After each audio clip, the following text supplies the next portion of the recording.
بسم الله الرحمن الرحيم نحمده ونصلي على رسوله الكريم أما بعد.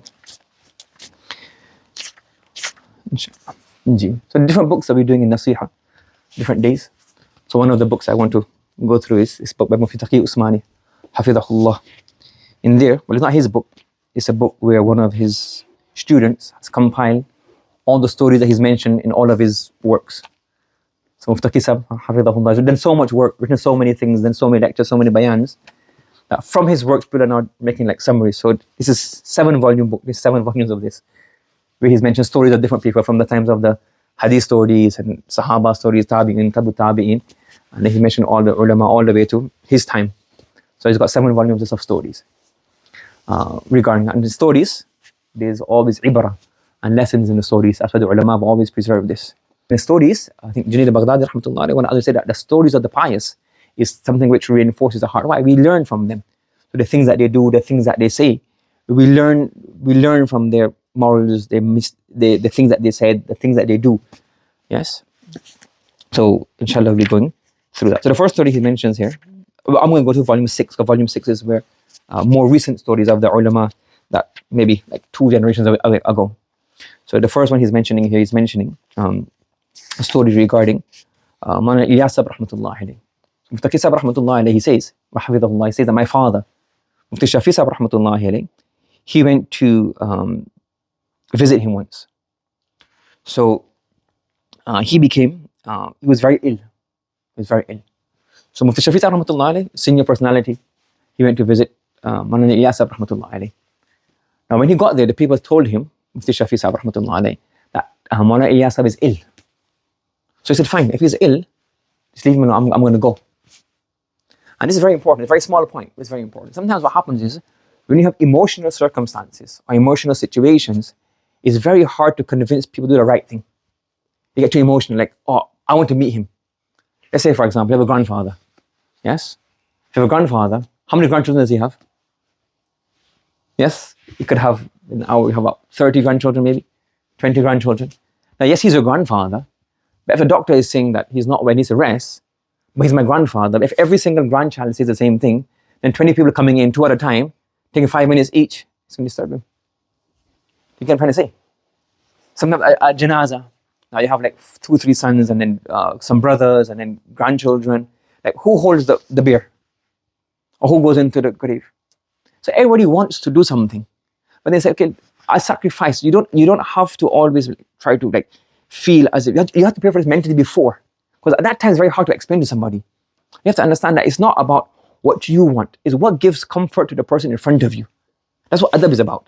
It's not doing that, I think this should be done, so therefore I'm going to do that, I don't care what happens. It's no, what is better? And sometimes you see that some people do things that, like, for example, simple, I mentioned before, you say, I want to give you dawat, but you're busy. So I say, oh, look, a dawat, if I fed you, it would be this much money here, this is for you.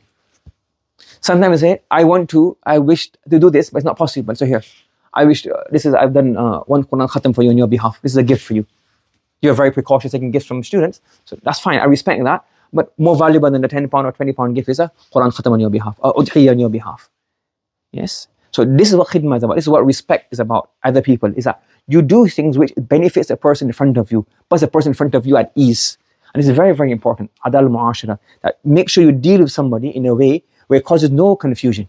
And it makes it very, very easy.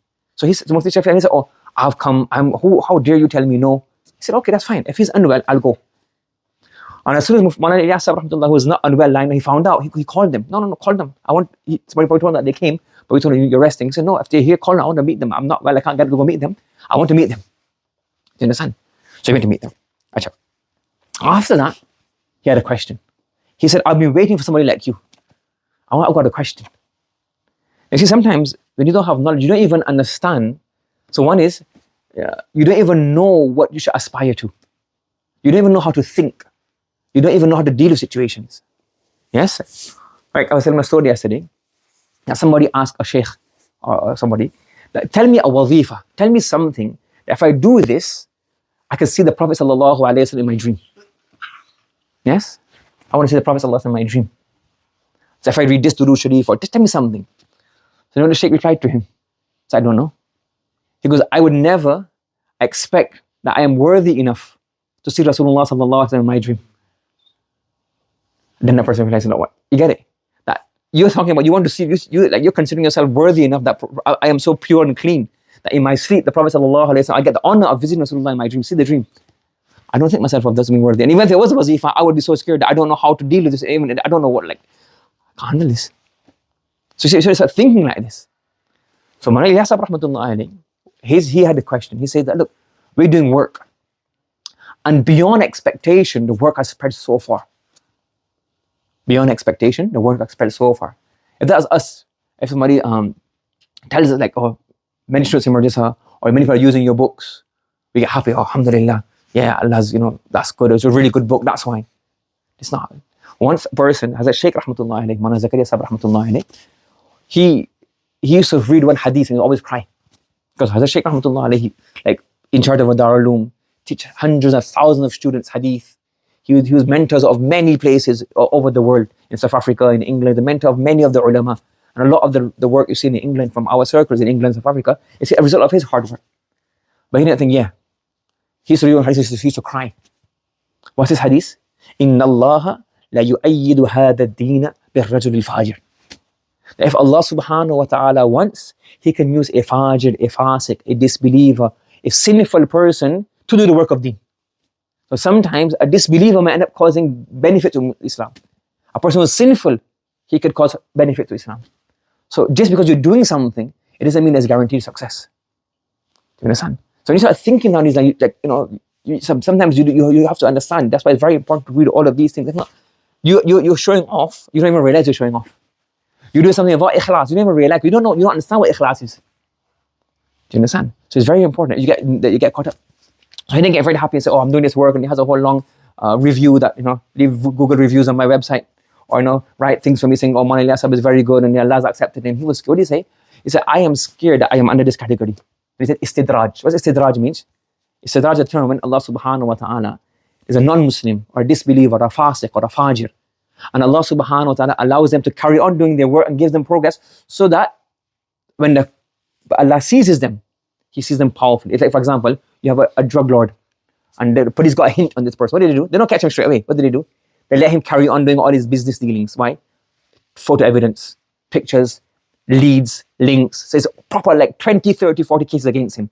So in court, if he gets 5 of them, the other 20 is going to be in jail for anyways. And get the full link. It's the istidraj. Allow him to go ahead. So he's saying, I am just worried. I am worried that, what I am doing, the work is spreading and lots of people are coming and lots of people are benefiting, that this is from Allah subhanahu wa ta'ala, a test from Allah subhanahu wa ta'ala. It's really that Allah's putting me in this and then He's going to catch me later on. See how they're thinking?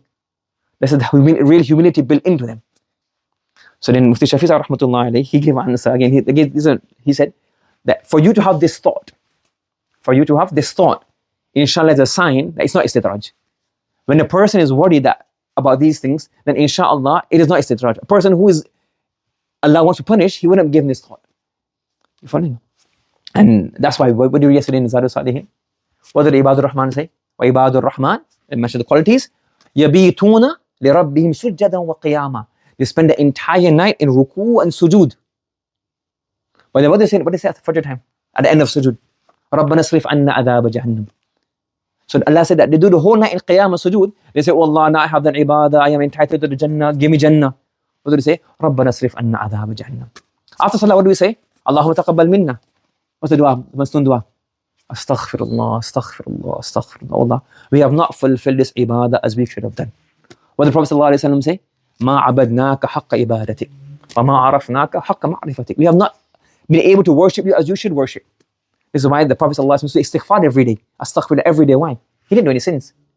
But, Allah, I cannot fulfill your rights. I cannot fulfill this. That's why. Do you understand? So when you have this humility that you understand, then inshallah it's a sign that Allah will accept. So from this, there's very many things. And the last thing is, from this video we should always be worried. بين الخوف والرجاء. طمعا ورهبا ورهبا. What's the word? رغبا ورهبا. طمعا وخوفا وطمعا. In fear, in hope, between both of them. Never ever become itminan, mutmain, that I've got it, I'm a believer, I'm going to go Jannah. We hope that inshallah Allah will accept my amal. I have high hope in Allah subhanahu wa ta'ala. But also precautious and wary, what will happen? Something could be, if Allah wants to, He could pick up.